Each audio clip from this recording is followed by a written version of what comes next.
Hey folks, this is ioEther, and we're back playing some more World of Tanks. Ooh, twitchy camera, lovely. Okay, so this is my T-71, and it is painted up with the most absurd paint job I could, because I giggle when I'm right next to somebody and they can't see me, and I've got this paint job on.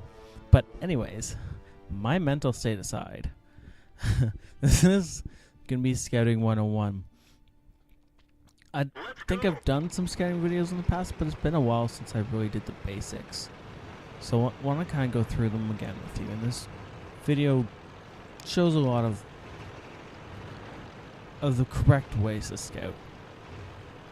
Now, you will see me some other ways to scout in this game, but that's okay. So you see me jumping in this bush. This is a great bush.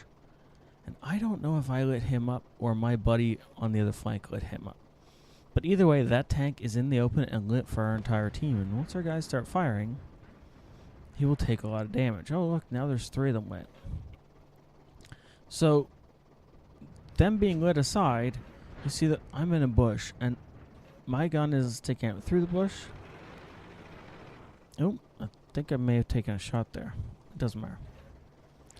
No, I didn't. I don't know why I backed up. But from all angles, I'm not visible. So unless an enemy gets directly behind me, nobody's ever going to see me. Unless, of course, I shoot things. Disregard that. Don't shoot unless you are positive you're not seen. And even then, don't shoot most of the time. I was getting impatient. Anyways. So you notice I have camo net and binoculars on this tank. I'm still shooting and it's throwing me off. Don't worry about it. The camo net and binoculars mean that even at this range, I'm unlikely to be lit. Now, I am backing up a lot. I do have 6th sense on this tank, but that doesn't always go off. Sometimes you can be lit and not know it. Also, 6th sense takes 2 seconds before it goes off. So that's enough time for somebody to fire a snapshot at you or be already aimed in at you and see you and shoot you. Anyways, so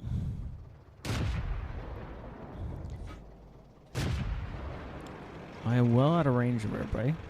I'm making sure to stay hidden. Taking shots only when I know that no one can see me. And I'm doing damage to the sides and backs of tanks. Now, this is more of aggressive scouting role than I like to play. But I am lighting things. So I've lit I don't know, maybe 4 or 5 guys at this point in time, and had damage be dealt to them because of it. And I've shot a KB 4 or 5 times and then 700 damage to him. He's not happy with me. Now, the scouts on the other side of the map have died.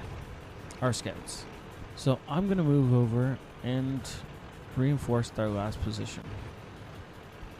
Pretty much I don't want anyone to come charging down here without us knowing about it well in advance. Also, these bushes are a little bit ahead of the bushes over there. And I was hoping to be able to make it to here without being lit. Because if I could do that, then I could advance up this side without them knowing where it was. Oh well, whatever. So I'm going to do something really stupid here, and this is why you don't want to shoot while you're passive scouting. See, I'm aiming in. Oh, look, there's a guy there. That's good. Oh, there's a KV-4. I can 2-shot him. Yes, I can, but...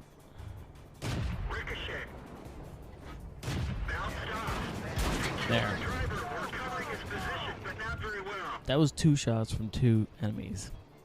Now you're going to get in this position a lot where, as the lowest tier on the board, 2 shots from any 2 enemies will drop you to either dead or almost dead. Now I'm a 1 shot for anything on the board, except another scout. Okay. So now I've kind of learned my lesson. I'm just going to play passive. So I'm just lighting up these guys and making sure my allies know where they are. There. Now the KV-4 is dead. Now all we can see over there is a Lorraine, but I know there's at least one other tank over there. Probably two. There's a Foch, and there might be a WZ-131, unless he ran around somewhere else.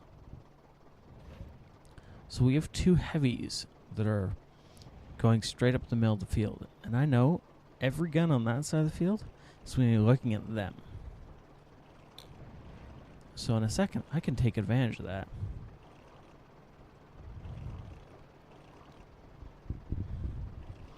So there we go.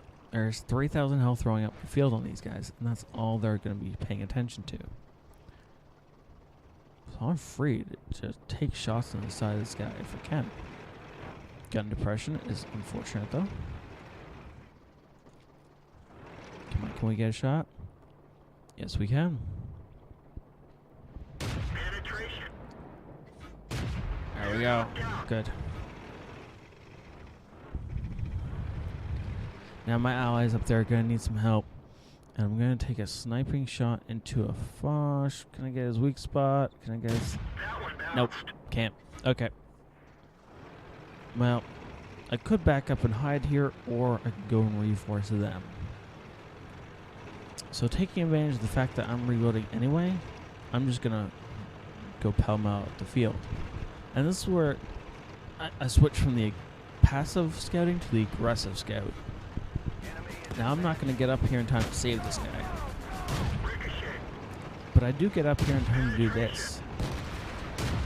And I can move forward faster, and his gun can swing around. Sadly, I can't kill him. Oh well. So now I have two low health enemies right there. And they're being shot by friendlies because I'm keeping them lit. Unfortunately, there's a little scout over there, a Chaffee, that's keeping me lit. And shooting me in the back.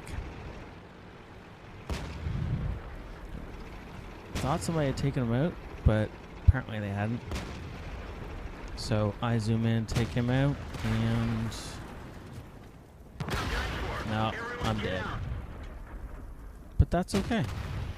My allies take the shots, we clean up, and that will be the end of his day. So that's that. So as you can see, I got a good bit of damage off. I got a good bit of scouting damage, and I got a lot of experience out of that. And that's with a premium account, but that's still pretty good. Now, if we switch over to the other, we can see that I was actually fairly high up on the team list as far as experience went. 4th highest on the board. That's pretty good. There's a whole lot of tier 9s and tier 8s below me, including an E75, who really should have dealt more than 1,400 damage. But if we look at the battle results, we can see that I didn't spot as much as I would have liked to. I'd only got 1,000 spotting damage, but that's still pretty good. That boosts me up quite a bit in the standings. I also received 880 damage, which was bad because that's more health than I have. Now, unfortunately, I fired a lot more shots than I should have. A lot of the shots I took were risky and bad shots, and I definitely fired a lot more than I should have when I was in the initial bush. Also, I should have jumped out of my second bush in with the attack sooner. I should have been in on crossing the field in the other direction from those two heavies as soon as they came past in front of me. As soon as they were about midway up the field is when I should have been reloaded and on their tail and crossing towards the middle of the field and then hooking back behind the enemy. It would have split the defense, making them look in two directions at the same time, and much more likely those heavies would have survived and absolutely wiped out that defense. But oh well, hindsight is 20/20 and all. Okay, next game. Hey folks, so we're back with the second game, and this one's going to be less about the passive scouting part as it is going to be about the aggressive scouting part. Now, I don't do a whole lot in the passive scouting part of this game. I'll just fast forward a little bit. Okay. Let's get this show on the road. So this is my AMX 1375. It's fully upgraded and camoed out, as you can tell. I am rolling with Jordan, who's in the 12T, And Crazy Colonel is around here. Oh, there he is. In his T-71. Now Crazy's going to go over that way, and Jordan's going to go up to the corner. And I'm going to go from here. And between the three of us, we're going to make sure we light up everything that isn't going to the corner. Okay. So there's 2 scouts lit. Now, fortunately, they got across the field of view before any of our heavies can come and give them the good news.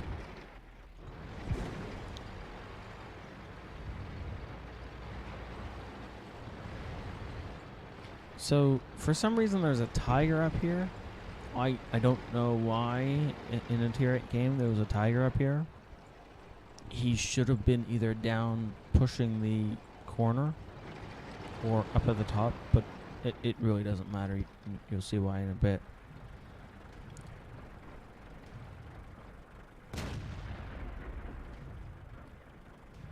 So we have a 59-16 pinned down. He can't go forward, he can't go back.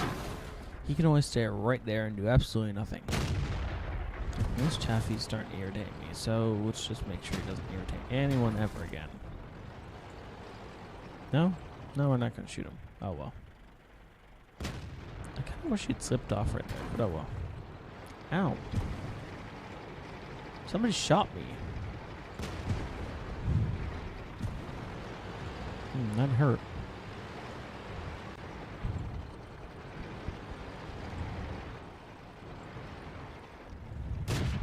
Okay, time to make that Chaffee pay. I'm fairly certain he's the one who lit me, so he gets to die for, you know, letting somebody hurt me.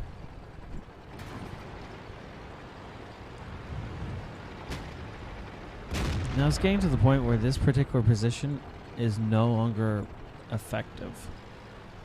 There aren't a whole lot of enemies for friendlies to shoot at, and after this E8 dies, I think I'm just gonna bail. There we go. I loaded 3 shells into him. Barely missed, getting hit by my own tiger. And we're just gonna reload. Nope, never mind. No point in that. He's dead. So we're just gonna back out of here.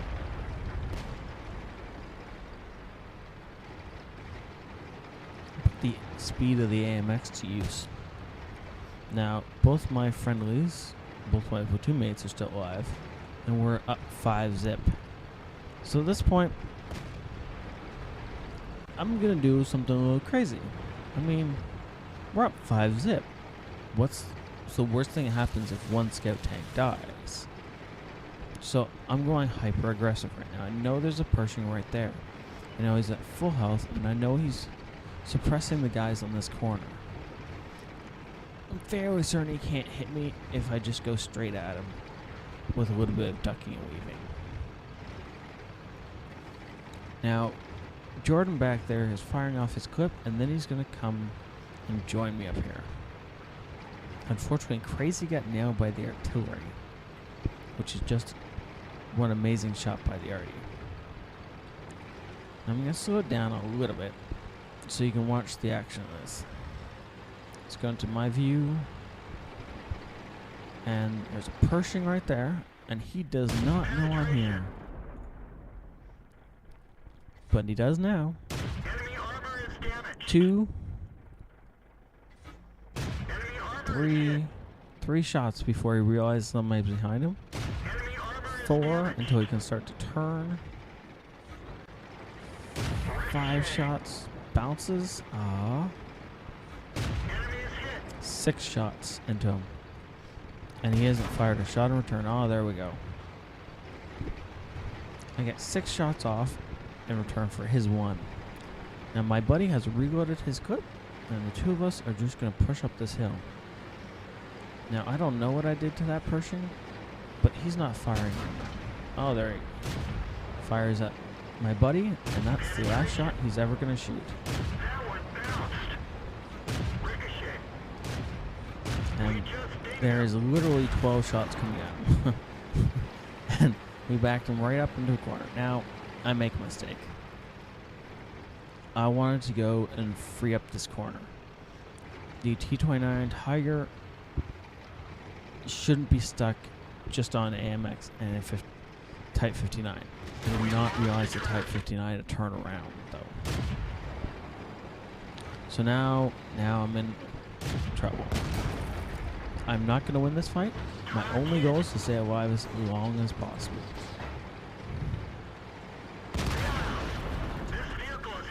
Unfortunately, I don't. However, by pulling the Type 59 back, I allow the T-29 and the T-44 to come around.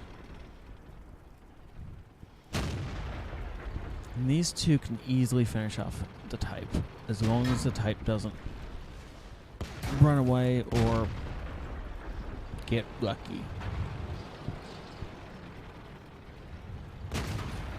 Now, I'm going to bet that the T-29 is firing gold because he looks like he's just firing into the front of the Type 59, but it's hard to tell.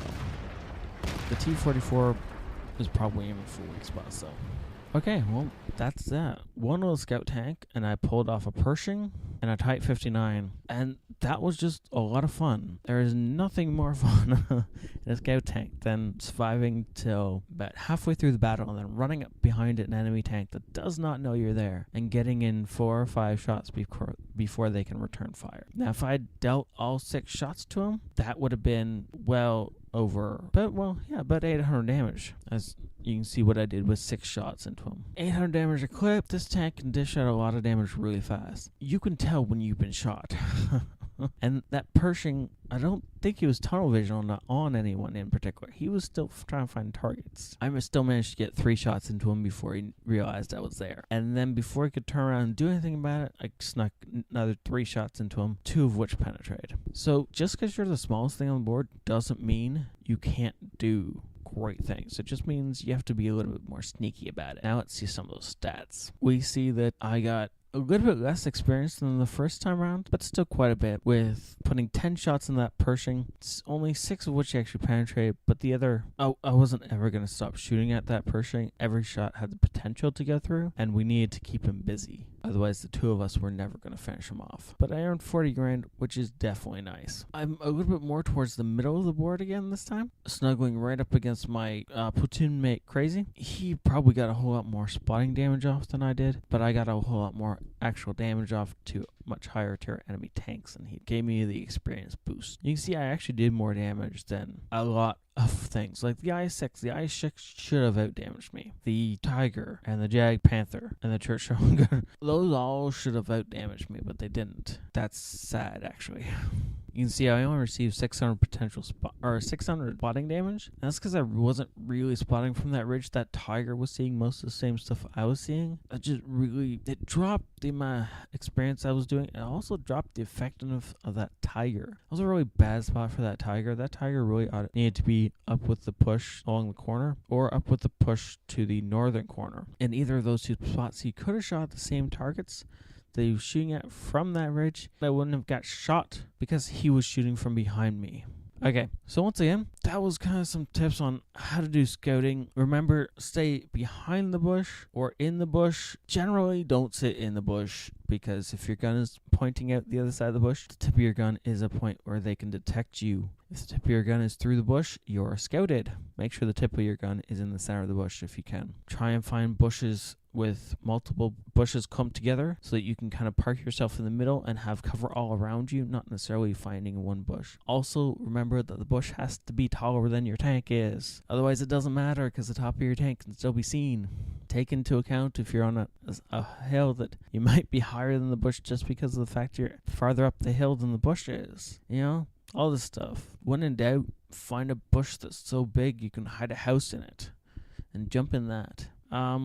Also, when you fire, the bush disappears. So if you want to fire through bushes, back up to at least 25 meters till the bush turns solid in your view when you're sniping through it, and then you can fire. Even then, I'd back up an extra few meters just to make sure, the length of your gun doesn't screw up and let the enemy see through your the bush or something.